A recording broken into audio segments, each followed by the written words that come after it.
everybody. Welcome to a new thing I'm doing here.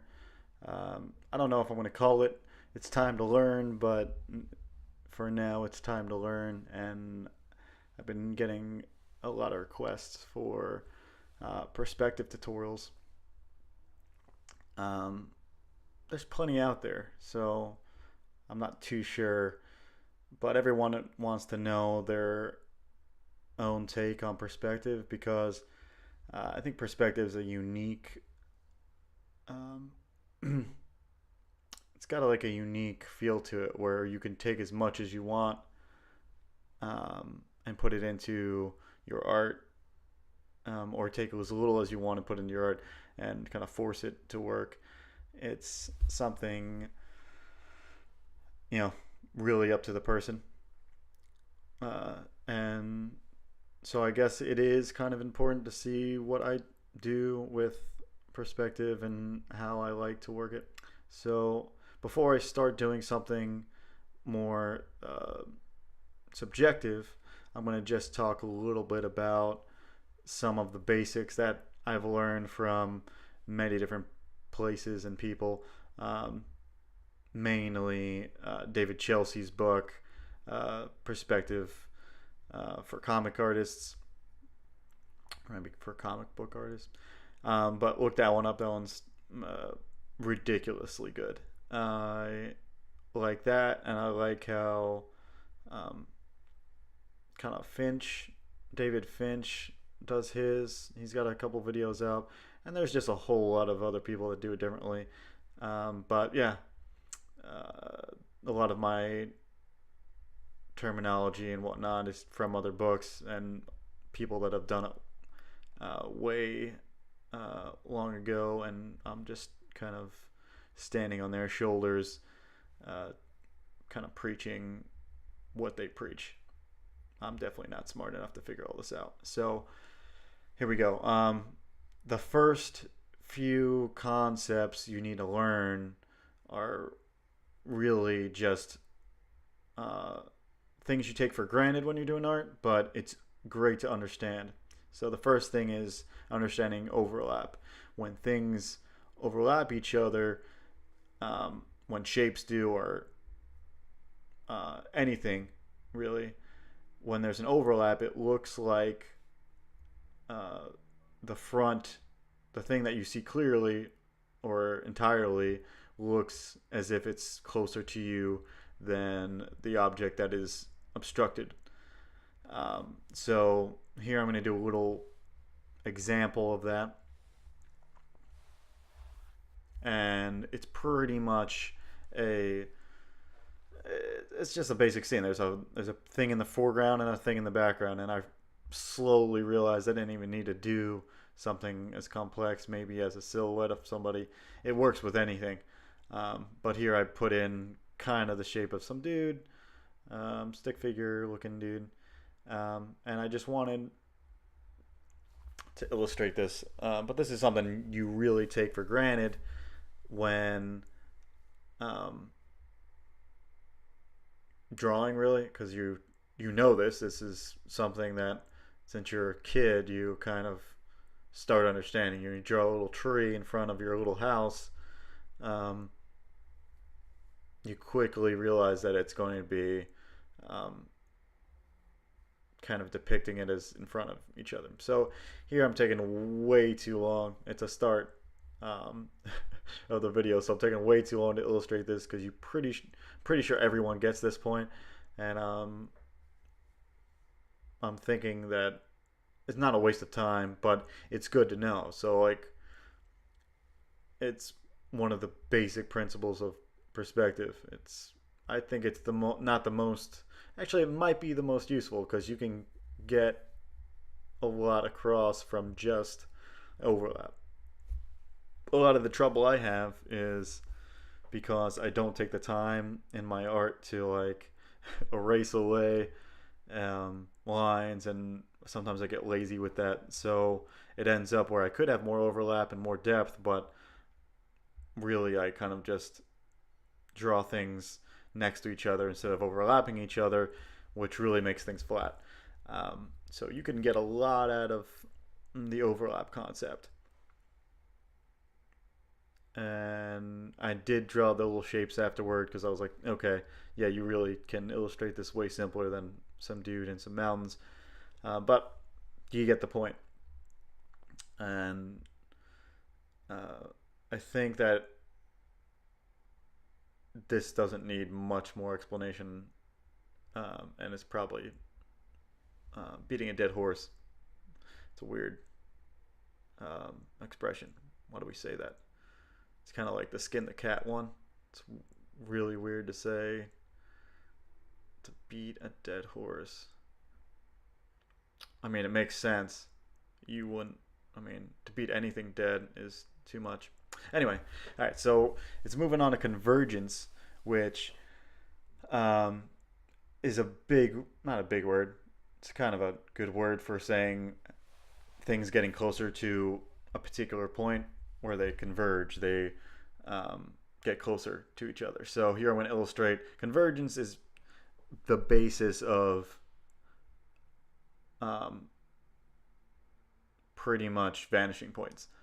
Because once something converges, eventually our eye's not going to be able to see um, like the. Technically, they never converge, but it looks like they do, or they never touch. It's like kind of like the. It's like. It's the speed of light, or us trying to get to the speed of light. It never really gets there. So that little middle line I'm putting down in all of my shots is the horizon, and that's pretty much just a ground plane in which um, other things uh, are converging on, I guess is the way to put it. But in our world, in Earth, on Earth, it there is always a horizon, and things seem like they're going, getting smaller and getting closer to each other as they're going away. Actually, in convergence, it's just that they're getting closer to each other. The next principle is the next part. But here I'm drawing a road. You can see that the lines on the road are getting closer and closer to the edges of the road. And that is convergence. It's not that hard, really, because when you don't combine it with the next concept, which is diminuting objects, things that get smaller, which is number 3. I don't even know how to pronounce it. Diminution? Is that how you pronounce it? Could be totally. I read these books and I understand it, but I haven't heard anybody say this word. I think that's how you say it. Either way, it's just things that things get smaller as they get farther away from you, and that's kind of taken for granted a lot when you're in uh, your life and you're looking around. You don't realize it, but all these things are those. All these principles are kind of like no-brainers that you're like, oh, that's exactly true, but I never really thought about it. But as artists, you kind of need to understand these things, and that's kind of why perspective is difficult for people because they want to create and not necessarily know the science of it, and it gets a little kind of not bland, but takes the romanticized version of what you want or what it is in your head. So here I draw kind of egg shapes as they go in the distance. They would never be just floating eggs hanging. I could have drew trees and that would have worked better.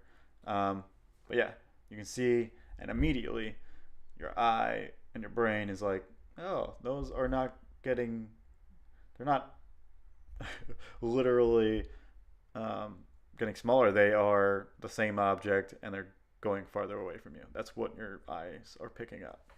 And this perspective is pretty much the understanding of how to hack our dumb brains. Not dumb, but our brains that are used to a certain, to viewing life a certain way. So if you combine all these subjects together, the things we just learned, overlapping, um, convergence, and when things uh, get smaller, diminution. I think that's how you say it. Um, you end up with the basis for a lot of, or pretty much all perspective. And it kind of ties into foreshortening, which is kind of my number four. I don't know if people push it that way. I think David Chelsea talked about it early on in his book, but it's essentially that if you combine convergence and overlap and diminution together, you get um, how things foreshorten. Because here I'm drawing a pencil from the side view, and our goal as artists is to draw something with volume and make someone believe it. No matter how simple you're trying to draw something, you end up with that same goal. So here's a pencil, you get it's a pencil, but now what if it needs to be turned a different way in your drawing? Like, what if it needs to be viewed from more a vertical position? And this people see a lot, and it's one of the hardest things. I'm sure you just hear foreshortening, and you're kind of, even I am, I'm kind of scared about it in some ways, because when you're drawing a pencil, it's not too bad because it's a stick, and it follows very rigid rules. But when you're drawing anatomy and weird organic shapes, things don't behave the same way as you might think, and you really have to visualize. It doesn't take too much to visualize a pencil going this way, and if you simply follow a vanishing point rule, which I'll show soon, you end up with something kind of believable. You just rotated the pencil, it looks like it's on a table and towards you. But what I'm about to illustrate here now is that if you rotate it enough, it starts becoming flat. These, we're representing 3D objects in a 2D space, so everything's flat. But it starts becoming very, very apparent when objects are turned in space into their most foreshortened form, which would be something that is nearly to the next orthographic view, so front view, side view. So here we're looking at it from the side, and we're turning it so much that it's almost to the front. And as we get to the front, it will appear flat again, as if just like in the side view. And these are, like I said, kind of things you take for granted, and things that you want to know, and you kind of already do know, but illustrated in this way. I just drew a little Rick and Morty eye. I guess that's what it would look like there, or a nipple, whatever it may be. But it's a pencil that's flattened to the next view, which is the front view. You rotate it so much that it became flat. And I'm going to write it real slow right here. It becomes flat. I recorded this before, and so I know what's coming, and it seems like it could time-lapse this a little better. Not better, but faster. I just like to see, give me enough time to ramble on. That's all I wanted to do. I didn't want to be too long. I know this video is going to be a little longer form than a lot of my past videos, which stick around 20 to a half an hour. But I'm enjoying being back on track here and doing a video. I really like perspective. I've kind of been known in the past for doing backgrounds, and I enjoy that. So here we are. I let it play out a little bit because there's not much to this one. It's just more simple, I think, than people make it out. So atmospheric perspective is number 5, and it's really good for showing great distances. Once it gets to that point where it's almost where something would converge on the horizon to a very small point, there's pretty much particles in the air and dust and whatnot that are in the way between your eye and the object in the distance. So it kind of hazes things out. And that's the principle. Pretty much things that are really far away are going to be way less in contrast than things that are close to you, and they'll start hazing out with the environment, which would be whatever um, ambient hues and values that are in the distance, usually gray, um, and like a hazy gray. So here I'm talking about just other techniques that kind of align with each other with everything else I've talked about. The first one is line weight, and I feel like this one is uh, pretty simple. One that you could totally use and not even have the finesse of using it, and you really get a strong effect. And it's used a lot in comics, so it's great for anyone out there doing comic books and need a quick way to get something to pop in the foreground. People always kind of comment on my sketches and say, "Oh, you get a really good depth um, in your drawing. You know, you're getting a good foreground," and that's almost entirely from how you structure your line weights. If you have a lot of strong darks and thick lines in the back, it's going to mess with the illusion because things up close have a higher contrast in reality, and a quick way to represent that as a symbol is a strong line weight of silhouettes in the foreground. So this is a dead contour on this one, which sometimes I like doing. It's very comic booky, and I kind of picked up from um, one of the kind of mentors that I uh, have been talking to, Freddie Williams, who's drawing um, Turtles and Batman right now, the crossover. But he's awesome, and he describes that foreground dead contour as dead. The first time I've heard it described as dead, meaning that it doesn't have a like a size thick to thin. It's just one even dead contour around it. So we're moving on to number two. Contrast is one that you can show better. Obviously, with saturation, you're talking about color. So what I'm mainly talking about here is contrast for those of you that want to do comic penciling and have been following my channel. So this is probably going to be super useful.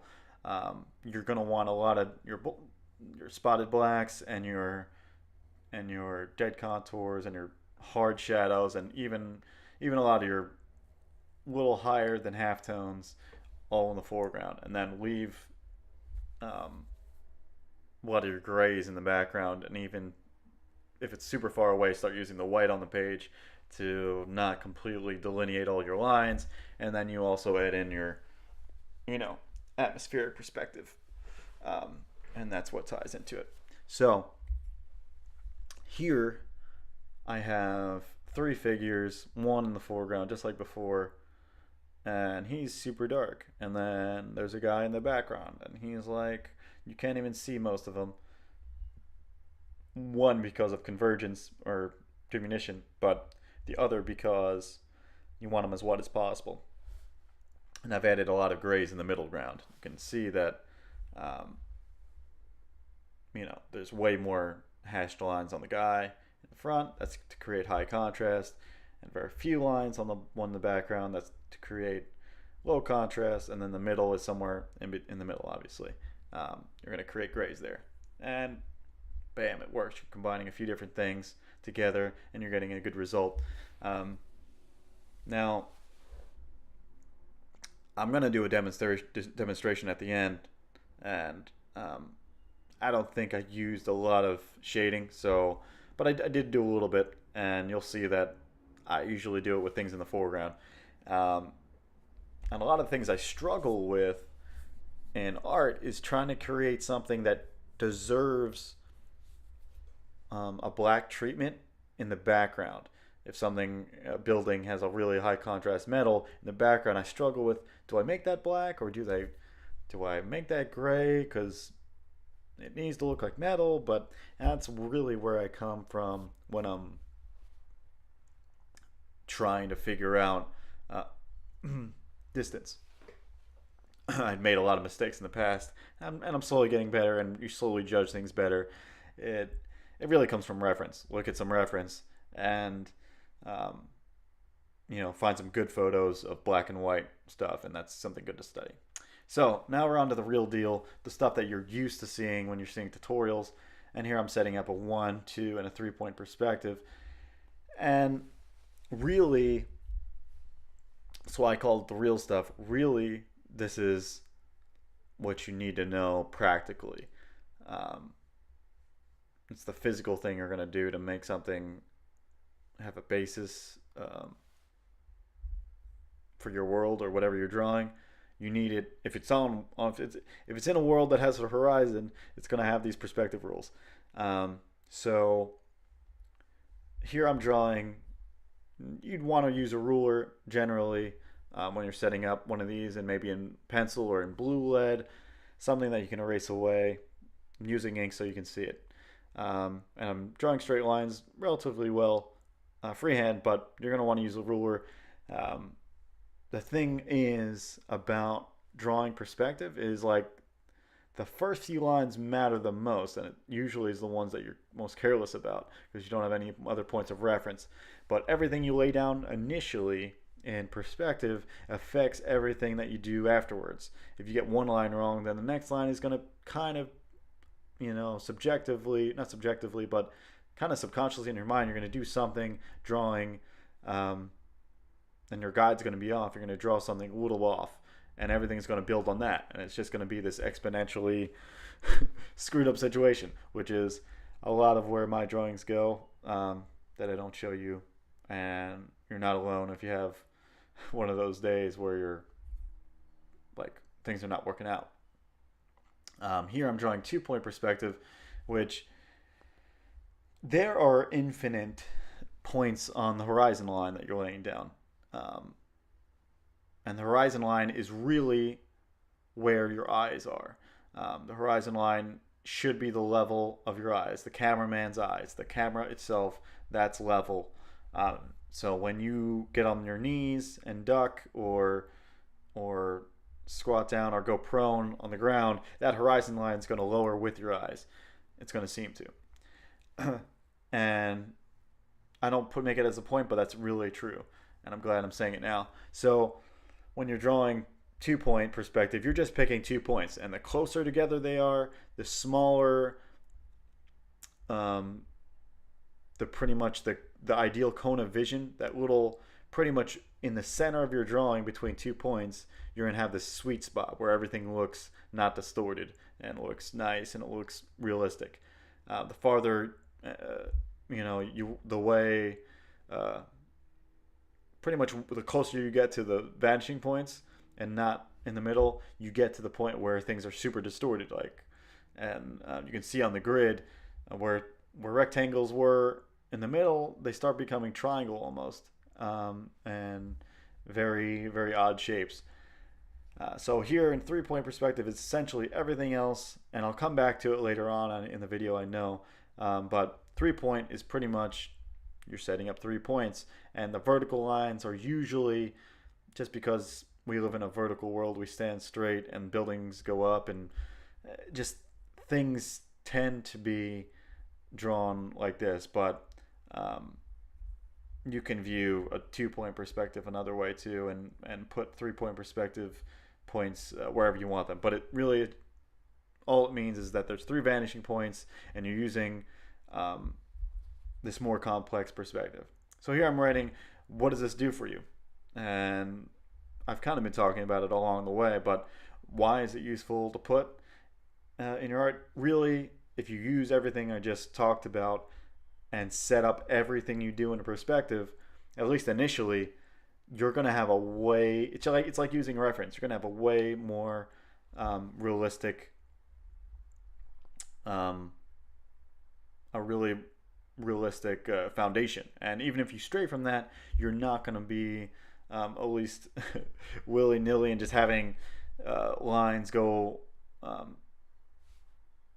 off the wall and not follow really the rules of perspective. So it's pretty much a basis for everything you do. I know for those of you that don't like using it, it's kind of a drag to set up straight lines and just set things up in a scientific, weird, rigid way before you start doing the fun stuff. But use it because it's a guideline to for everything. Really, it's a guideline for everything you do.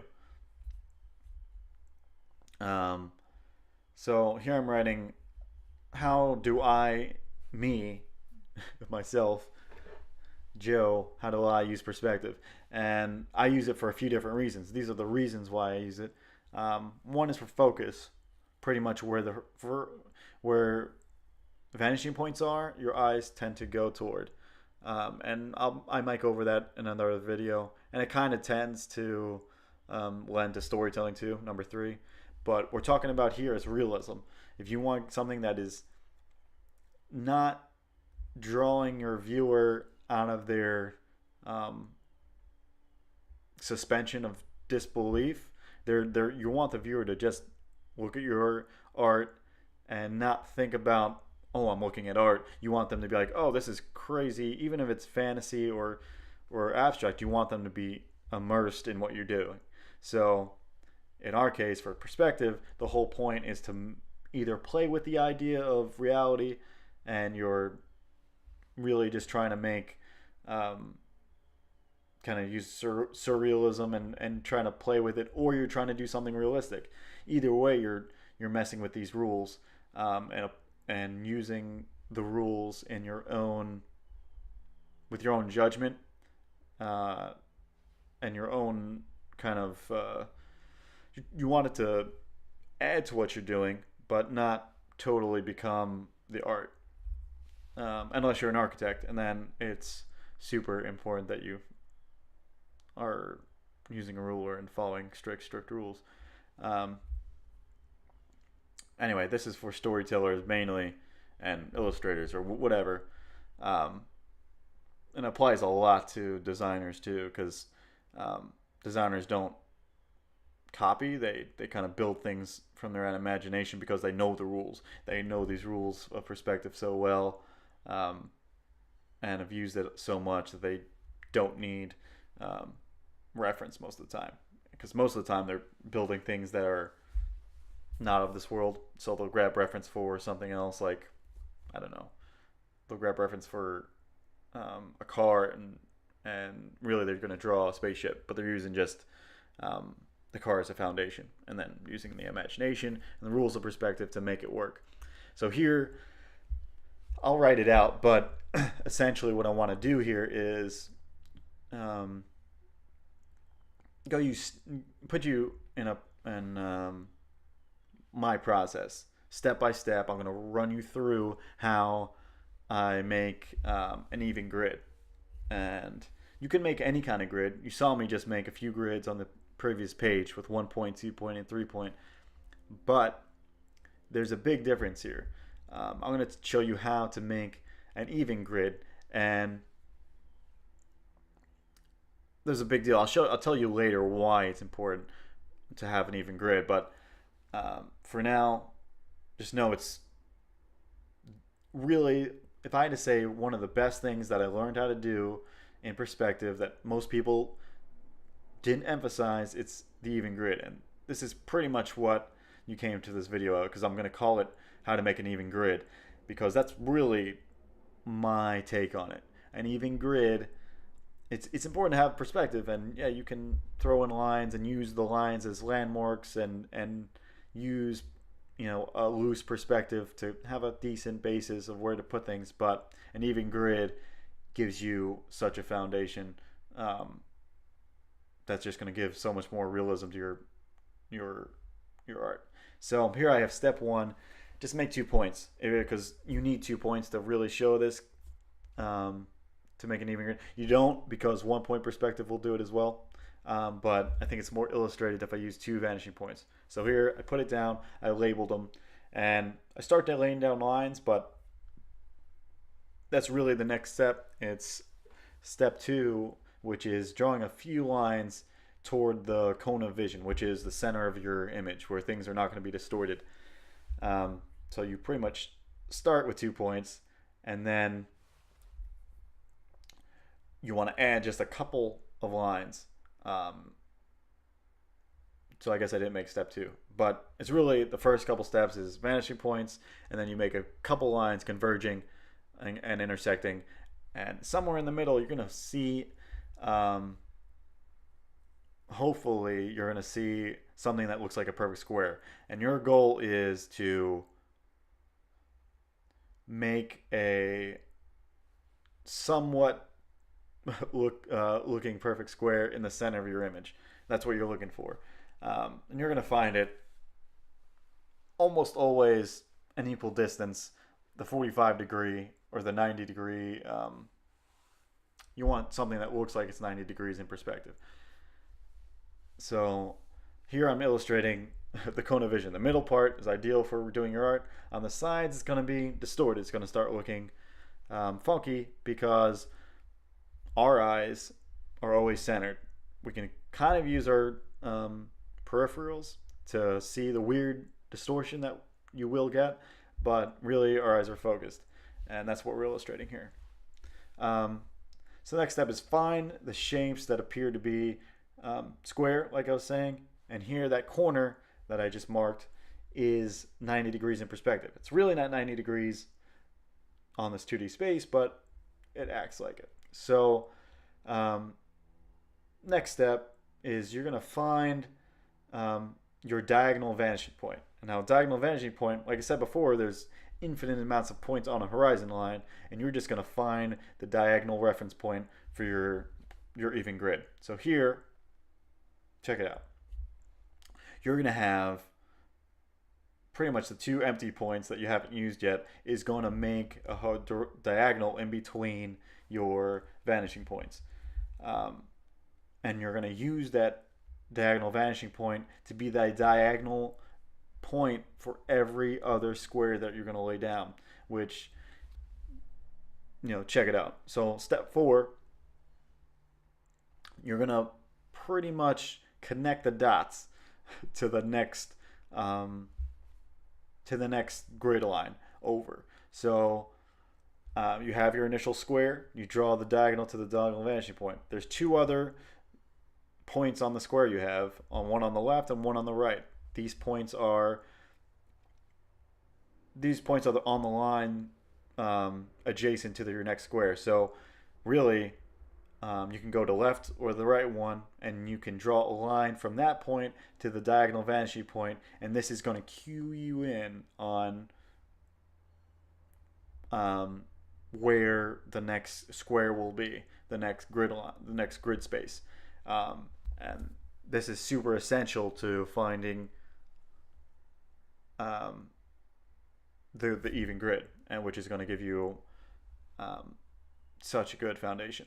So here I'm going to draw it real quick, and you'll see it's going to intersect the farther line from that vanishing point. You'll see the intersection, and that intersection is your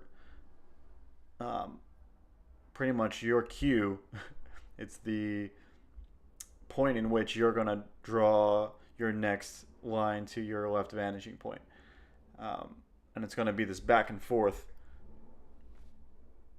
and you're going to pretty much create an entire grid going back and forth between a diagonal vanishing point and a vanishing point.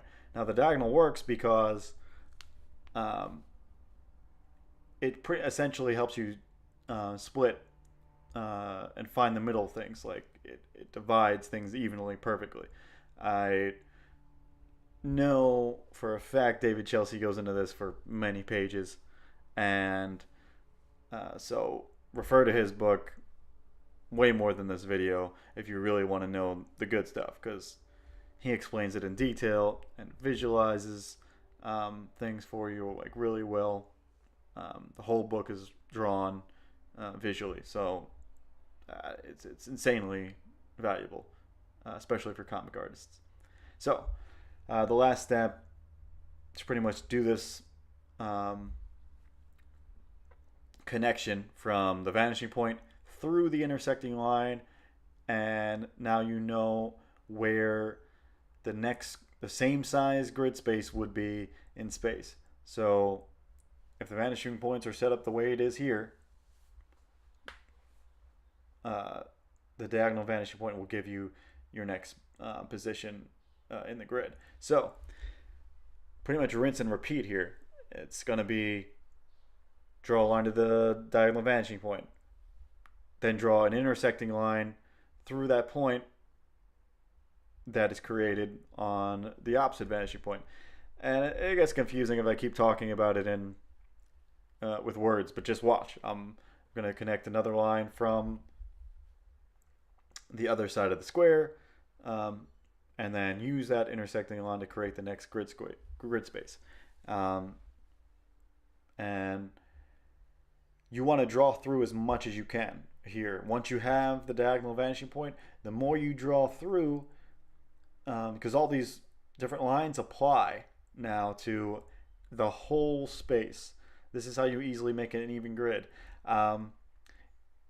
And I would advise you do this just like Finch does, David Finch, the way he does his grids, is he makes a whole fully drawn out grid and then erases away most of it to a low opacity. That way you can barely see the grid, and then you start with the organic stuff and the actual drawings, in which he does freehand, which is cool. I like that approach.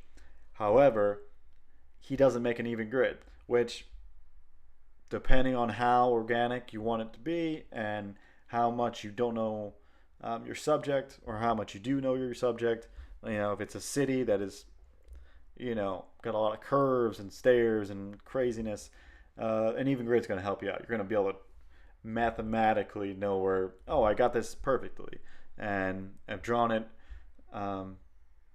with an even grid, so I know if I follow these guidelines, it's not off. If you don't use an even grid, you're left with a good reference point. You're going to have all these lines are going to be correct, kind of, but you're not going to get an added bonus. And since you're drawing lines anyway, why not make one extra point, do a few extra measuring,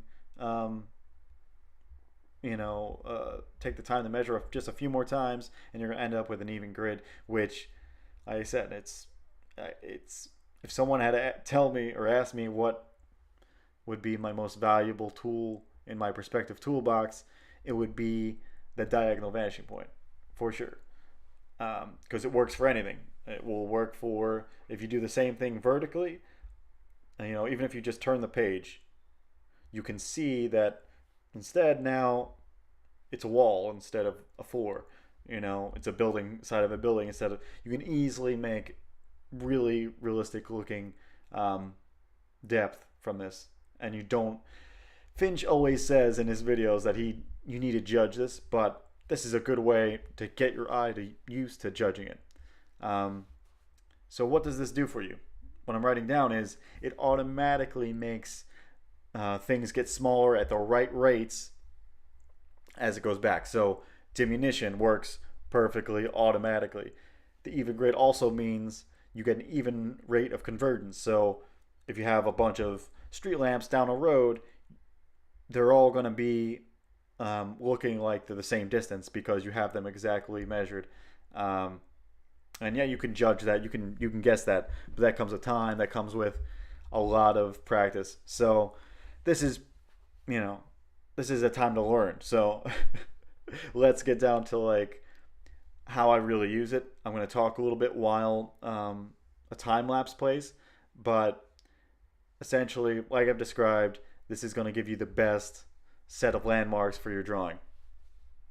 And then I'm writing down it later, because in a later video I'm going to show you, and maybe if you've looked at my other videos you might have seen already, but how I use perspective in storytelling. Before I do this time lapse, it seems like I do go back and explain this point.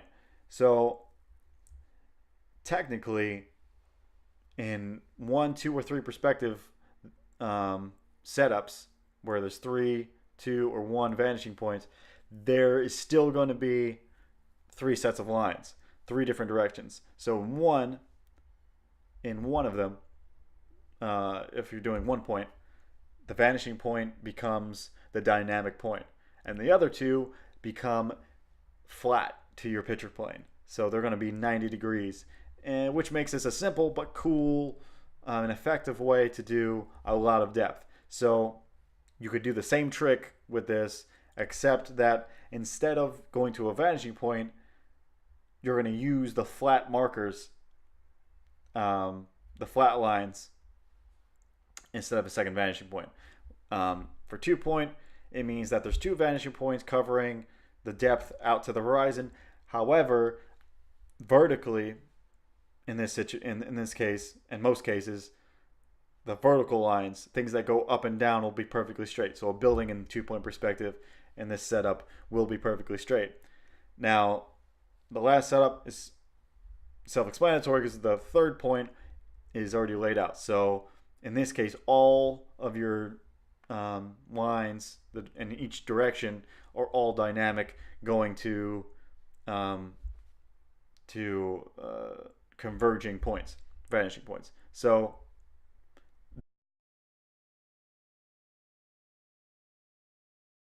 and I'm also drawing a diagonal vanishing point. You can see I'm doing it vertically this time. So there's 1 point on the horizon, center, and you can see that's a 1 point.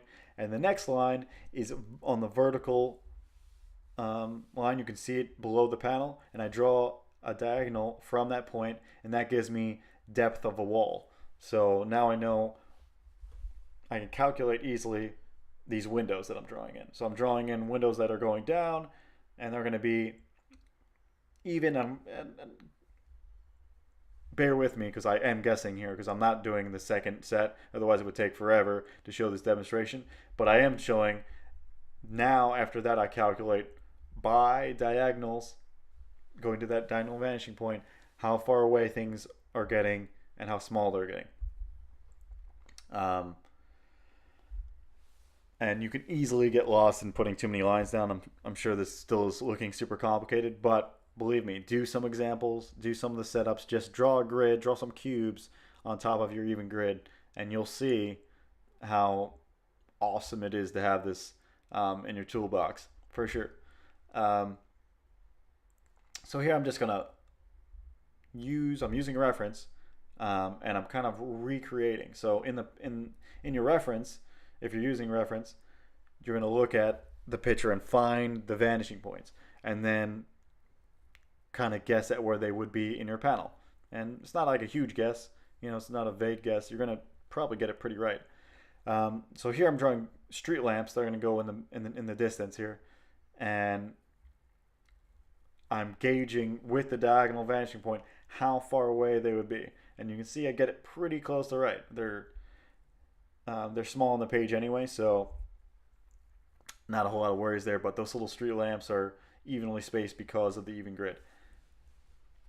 So yeah, I don't have to necessarily talk about perspective the entire time. I do want to just thank everyone who's subscribed and followed in the past. This is something I really want to do, is have a lot of my thoughts on video, a vlog in some form online. So one of my favorite things is doing background. So perspective is a love of mine, and I use it a lot in comics. A lot of guys skimp on drawing a good perspective and good backgrounds.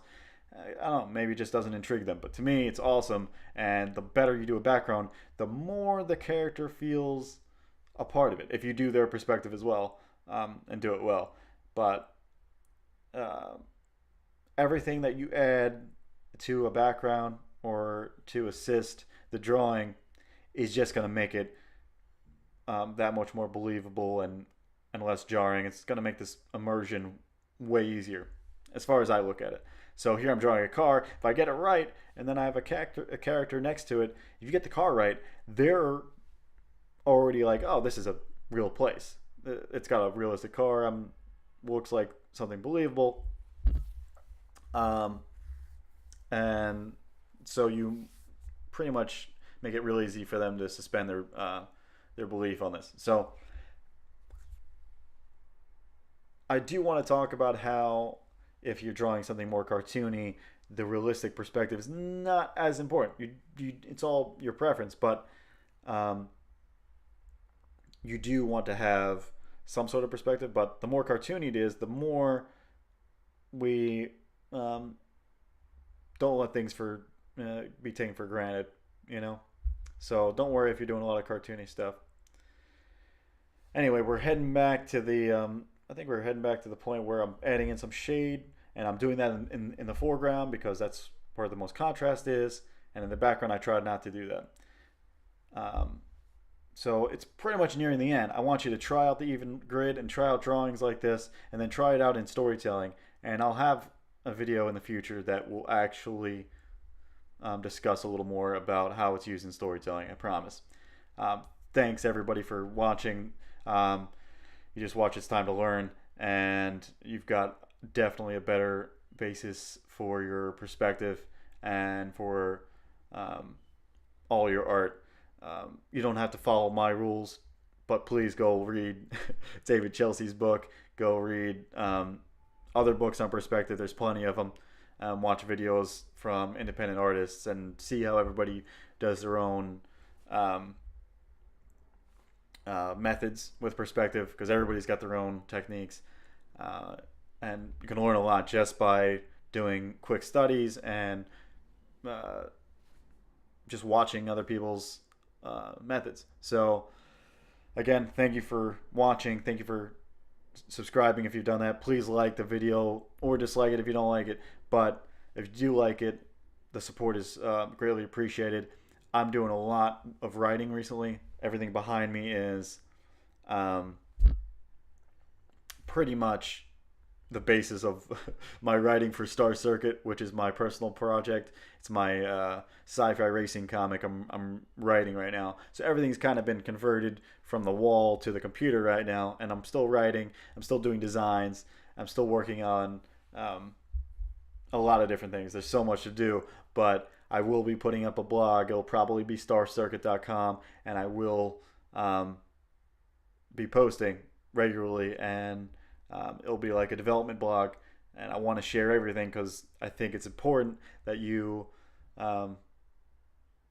share pretty much your process. Just like if you have a YouTube channel, I love watching. I watch dozens. So if you do have one, I'm always on the lookout. Let me know in the comments if you have one, and I just like to show my process. So I will have a blog for Star Circuit. It's going to be great. I know I've got a long road, but I plan to launch around next year, so a lot of work to do. I will be at MegaCon here in Orlando for pretty much a little bit of promotion on that. I will be selling other things and just doing commissions, but I will have a big thing for Star Circuit to get people hyped on it. Again, thank you for watching. Hopefully I'll do another It's Time to Learn kind of session, maybe perspective for storytelling in particular, and focusing on different shots and how to use them. But for now, please use the even grid. It's helped me so much. And yeah, keep working on your dreams. You obviously see I am. So see you next time.